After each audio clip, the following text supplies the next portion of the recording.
Hey yo, football fans, it's another great year. Fantasy football fiends, grab your beer.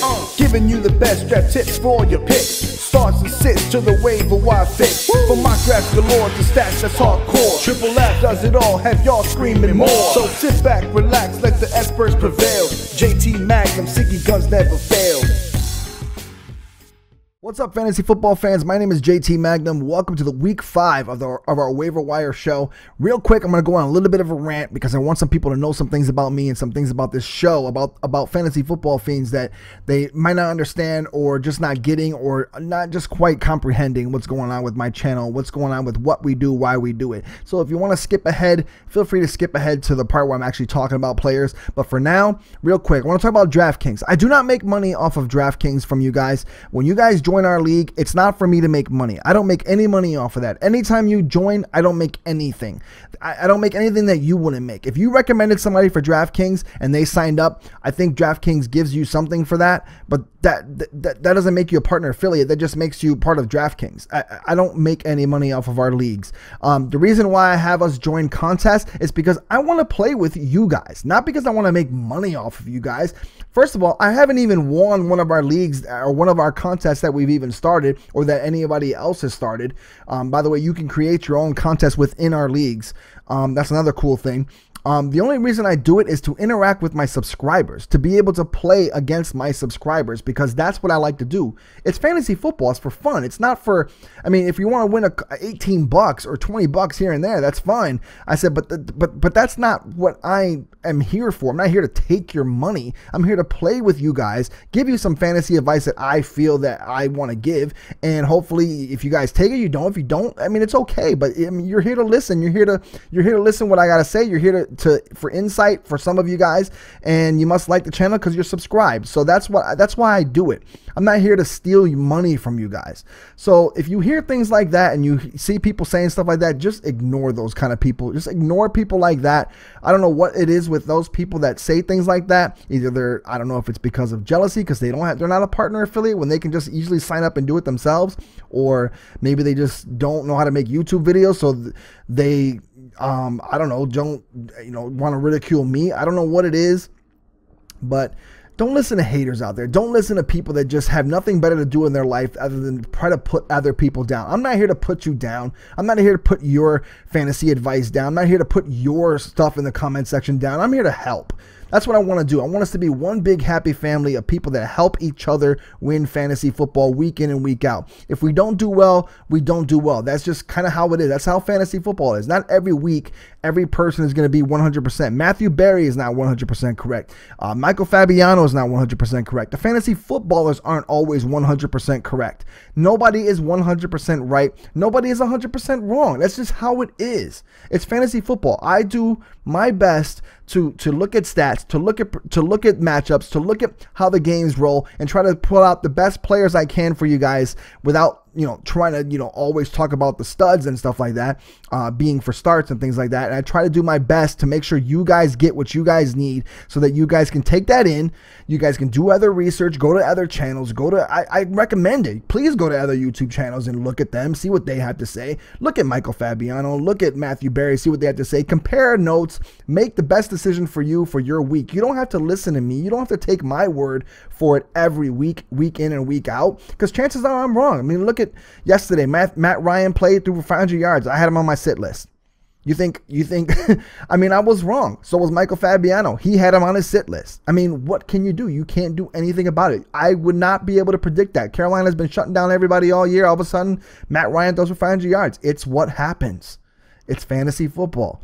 There's no right and there's no wrong. So even if you argue with me, it makes no sense to argue with me. It makes no sense to sit there and write comments to argue with me on my channel, because you're not going to win and neither am I. I'm not going to argue with you because we're both right. We're both not wrong. We're both not right. It's just, we're both right. We're both not wrong is what I'm trying to say. Like, it's just no use arguing because it's just back and forth. It's just no use. It's fantasy football. You're not always going to be right or wrong, or right, always right. And you're not always going to be wrong or right. It doesn't matter. You understand what I'm saying is basically what I'm trying to say.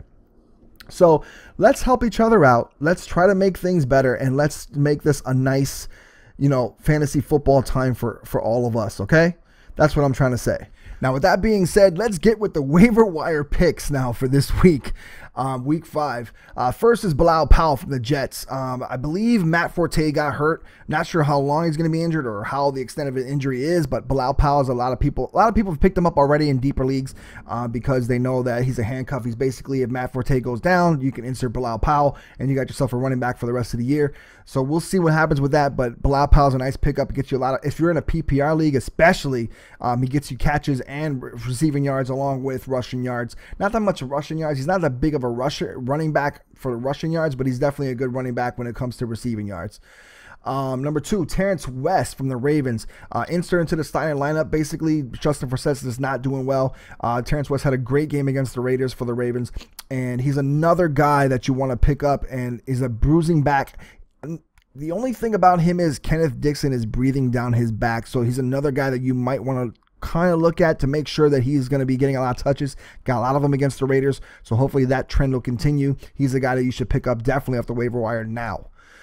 Steve Smith Sr., old reliable. The guy is 37 years old, still doing well, coming off an Achilles injury, still doing pretty well, especially this last game against the Raiders, but the Raiders secondary is suspect, so I'm not sure how long you can keep up that kind of pace. But if you're strapped and you need a wide receiver, you got guys on buys this week, insert Steve Smith, try to pick him up and see if you can put him in against whoever he's playing this week. Terrence Williams, playing against the Cowboys. This is me for the Cowboys. Playing against the 49ers, did pretty well last week, but he's playing basically because Dez Bryant is out. He's the guy that plays opposite Dez Bryant, but at the same time, is getting a lot more opportunities now that Dez Bryant's out, getting a lot more touches. He's another guy, tall, fast wide receiver, and Dak Prescott's starting to get a little bit more comfortable with him and throwing his way. So he's another guy you want to look at, especially him being the number 1 while Dez Bryant's out. Number 5, Robert Woods. Here's a guy that gets you, if you're in a PPR league, here's a guy that's going to get you a lot of catches. He's not a good production as in yards and touchdowns all the time, but he will get you a lot of catches. He moves the sticks. He's one of those 7-8 catch guys for like 80 yards, 70 yards, things like that. But he might get you a touchdown here and there, and it might get you a 100-yard game here and there, depending on who he's matched up against. But he's definitely a guy that gets a lot of targets. He's going to get you at least 6, 7, 8 catches a game, and especially now with Sammy Watkins being out. Brian Hoyer, he's another guy who right now, I don't know if he's going to give up his starting job. Excuse the ambulance coming down the street. I don't know if he's going to get you a lot of. I don't know if he's going to be supplanted by Jay Cutler. He seems to have that job locked right now. I don't know if Jay Cutler is going to get his job back. So if you're strapped for quarterback, and Brian Hoyer is one of those guys, and they're going to be throwing a lot because they're going to be behind a lot or in close games. So Brian Hoyer is one of those guys that he can throw it and he will fling it a lot, and he can with Alshon Jeffrey and Kevin White and those wide receivers and Eddie Royal. He's got wide receivers. He will throw the ball, and I like Brian Hoyer a lot, especially for waiver wire tag, especially if you're a guy like Trevor Siemian who went down, or Marcus Mariota who's playing horrible, or just any other quarterback, Jameis Winston who played horrible. Guys like that you need to plug in somebody else, and you're one of those deeper leagues that you need a quarterback. Brian Hoyer is a good guy to pick up. Dontrell Inman from the Chargers played well when Tyrell Williams went down. He just plays well, period. He had a couple stretches last year where he did this as well, but if Tyrell Williams is injured, look for him to take over alongside Travis Benjamin. He'll get a lot more targets, and he's a good deep threat as well. So look for him to get some catches and get some yardage for you. He's another guy to plug in there for your guy that's on a bye.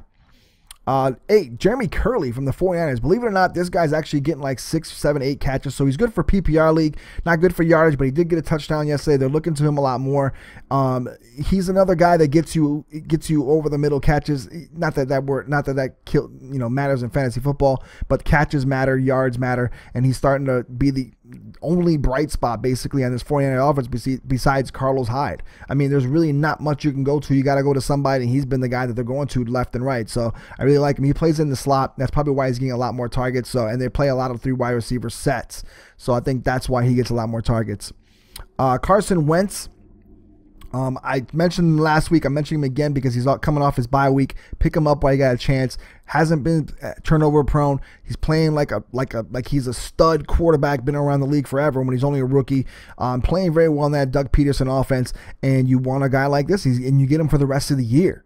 So, and he doesn't have that much, that greatest of competition coming up. So look for him actually do well this year.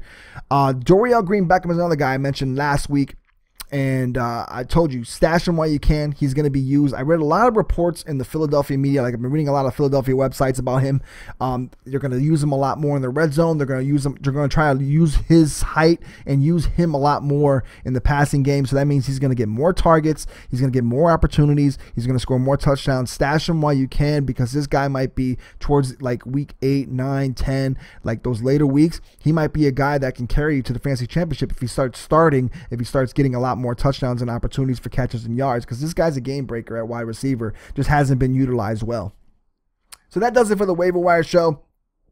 Let me know in the comment section what you think. If you have any guys that I missed, feel free to throw them in those comment section. You know I love to hear about other guys. I would love to mention 20 players if I could, but I can't. I don't have that much time. Plus I had a rant at the beginning. Sorry about that, like I said. But I just want us to make sure that we understand that I'm here for you guys. I do this YouTube stuff because it's out of fun. I don't ask you guys for anything. All I ask is that you watch my videos when I put them up. That's it. I mean, you don't have to if you don't want to. If you're one of those people that, you don't like life, or you don't like things about anybody else, or you just love to just be mean to people, don't come to my channel. Just leave your dislike and leave. I don't care. But when it comes to flagging videos and doing things like that and trying to ruin stuff that I enjoy doing, it's my hobby. It's what I like to do. I like creating videos for you guys. I like sitting in front of this microphone, being able to talk to you guys and help out the best I can. I like to be able to, scour the comment section and be able to help the best I can. I'm here for you guys. I'm not here to rip you off. I'm not here to be a douchebag to you guys and act like I don't care. I'm a different fantasy channel. I like to be more pro subs. I like to be more proactive with you guys, and I like to be able to interact. And that's why I do this, because, if you go to Fabiano or people like that, the big guys, they have so many followers, they have so many people, it's hard for them to interact with their subs, and for them to interact with people that constantly are saying they suck and this and that. It's just, that's got to be annoying, And I'm one of those guys that I'm more uplifting. I want to be, cool to you guys. I want to make sure you guys understand where I'm coming from and understand that I'm here to help. So that's why I do this. That's why I believe you guys subscribe to me, because you guys enjoy the content, and I will try to keep making the best content I can, keep improving it the best way I can, and keep making it so it's more watchable and more likable for you guys. So don't fall for these, idiots that like to, just say things like that. Don't fall for people that just so miserable in life that they just, I don't know, they want to try to make your life miserable. It's not about that for any of you guys. Shouldn't be about that for any of you guys, and you guys shouldn't have to deal with things like that. Just basically ignore them. All right. So for the Waiver Wire week 5 in Fantasy Football Fiends, JT Magnum. See you next week. I'm out. Peace.